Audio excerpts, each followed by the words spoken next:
Hi everyone, it's me, Dr. E again, here to help you out with Module 3. So this week, we really start digging into our evolutionary origins. Last week we covered genetics, basic understanding of how that actually happens, the processes involved. Now we're actually going to focus that understanding on understanding human evolution. Right. And I got to say that this is a really fascinating topic. When I first started as an anthropology major as an undergraduate, the things that I were taught have changed so much. We're constantly finding new information to add into this very large data set that we have about hominids and hominins.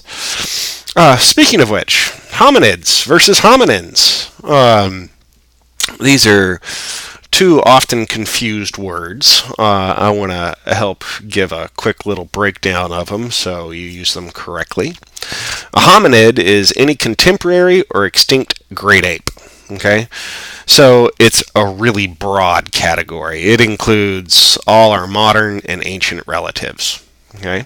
Now a hominin, right, is much more specific. It's used to describe any human ancestor that's more closely related to modern humans than other great apes. Okay, and so if you look at my written portion of my announcement, I have a nice cladogram of the great apes and their relationships, and the ones that are highlighted in blue are considered hominins, whereas all of them are considered hominids. Hope that makes sense. Moving on here. I also include in my announcement, most up-to-date evolutionary phylogeny of hominins. This is a great kind of visual so you can see the connections and the relationships that we've been able to make connections between through skeletal analysis and things like that. So yeah, definitely give that a good review. You also should be clear. Make sure that you do all the readings outlined in the module, chapter 7 and 8 in our main text. There's also several videos and extra resources to help you out as well. Let's see here. I also have a nice graphic to help kind of explain how we differentiate between our hominin ancestors. And this one's taken right out of your text. And it shows Heidelbergensis, Neanderthalensis, and Homo sapiens. And it gives a profile view of skulls, right? And it points out some key things that you can see differences in, such as, having, prominent brow ridges, whether or not they're connected unibrow ridge or if they're separated brow ridges, the broad frontal bone, cranial capacity, right? You'll see these numbers associated with each skull. Like for Heidelbergensis, it's 1100 to 1450 cc brain is what it says. What that's really saying is the cranial capacity of the skull is 1100 to 1450 cubic centimeters. All right, that gives you an idea of the space in the skull. All right, the space the brain would take up. All right, and you'll see a really interesting thing. You see that from Heidelbergensis to Neanderthalensis, that there's an increase. All right. And actually, modern humans, Homo sapiens, we tend to start dropping back down. It's kind of an interesting correlation.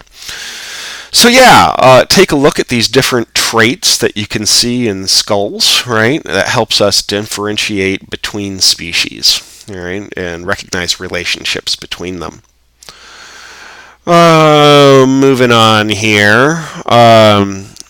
Make sure to review the key associations for general time periods, upper, middle, and lower Paleolithic, outlined in our text. I also include a great article that helps give some insight into the possible coexistence and even hybridization between Homo sapiens and Homo neanderthalensis, right? So make sure to check that out. It's a short read, but it gives you some good insight. You also want to spend some good time focusing on the expansion of Paleolithic technology, stone and bone tools, right, that were used to improve hunting, the birth of art, seen in beads, carvings, paintings, as well as trade between regions. Right? People haven't just been isolated groups. They were wonderful with interacting with one another. It's kind of a fundamental human trait. So check those on out. I want to spend a little time talking about the rise of states. Okay, our text gives you some nice basic background, but I also want to add to it, specifically drawing on the work of Elman Service, who wrote a very foundational piece called Primitive Social Organization, an Evolutionary Perspective. And I actually, in the written portion of the announcement, I have a screenshot of a table that is based on his work, where you have 4 different types of social political organization. You have bands, tribes, chiefdoms, and states. Okay? And this table is really useful because it gives you a nice little breakdown of the things that are seen in association with each of those different types of political organization. For example, bands tend to be very small groups. They're also very mobile, right? 25 to 50 or so individuals.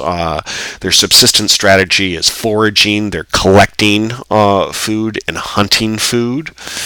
Their economy is generalized reciprocity, so they're all about, well, I give to you today, you give to me tomorrow, right? All supporting the group. Right, this reflects their social organization, which is egalitarian. Right, they don't have a central authority. Right, there is no leader of the group. That said, individuals' expertise and skill sets are recognized. So if a person is particularly good at something, their word is listened to because they're recognized as having particular insights, right, that others may not. It even goes so far as to give you specific examples of groups that fit these different types of political organization: bands, tribes, chiefdoms, and states. Now, this little table is really just a rudimentary overview. Okay, keep in mind that groups rarely fall neatly into one of these categories, right? There's often a lot of kind of overlap, right? So we may see them as mostly being a band, but they might also have certain traits associated with tribes. Okay. Now, to help you out with better understanding bands, tribes, chiefdoms, and states, I've included a very nice PowerPoint. I have it actually as a PDF file called Sociopolitical Complexity. Okay? And it gives you a good breakdown of the key patterns that we see with each of these sociopolitical types. All right? Definitely check that out. All right, it's important. Keep that in mind. Now I want to move on to your assignments this week. You have a few. First up is 3-1 discussion speakers corner notes. All right.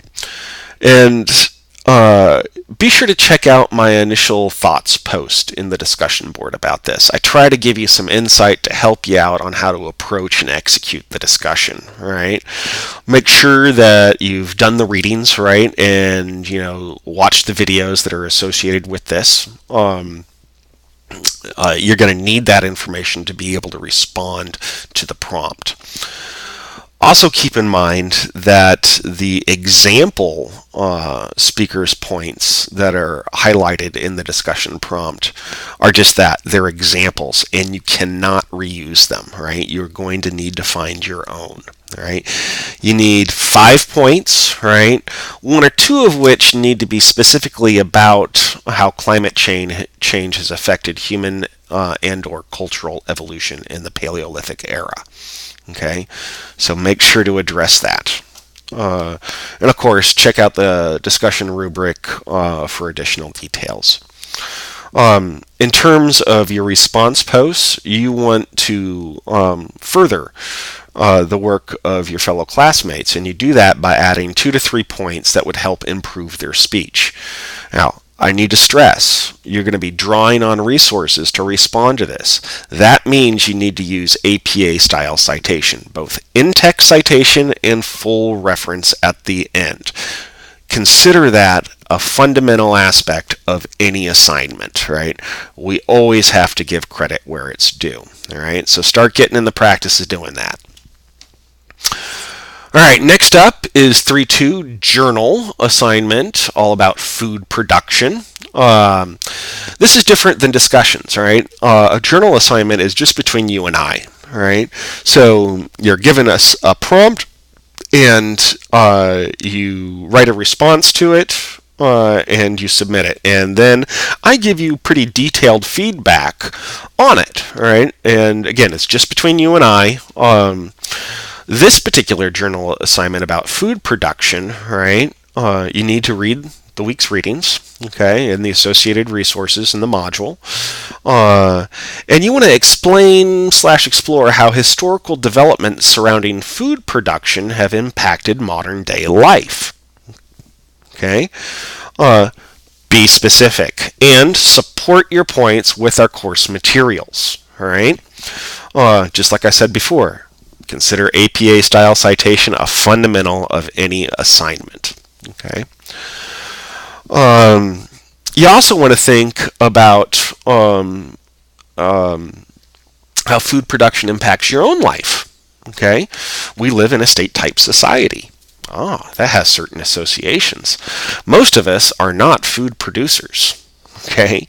Rather, we work a job to earn money that we use to buy food from a store. Okay. These are the sorts of relationships that you're going to be wanting to tease out. How has food production impacted the things you do today? Okay. Where you get your food, how you get your food impacts your daily life. All right. So being able to outline these basic relationships between food production and group organization is part of this. All right. Just as I said, states are associated with industrialized agriculture. Can you explain how and why?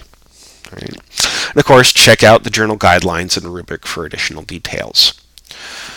Next up is 3-3, Final Project Part B, Milestone 1, Choose a Crisis Situation. Okay, so you should be able to click on the Milestone 1, the Part B, Milestone 1 Guidelines and Rubric, right? And you'll see a list of crisis situations, right? You need to pick one. Okay, so you're going to start with identifying the crisis situation you chose and why you chose it. All right.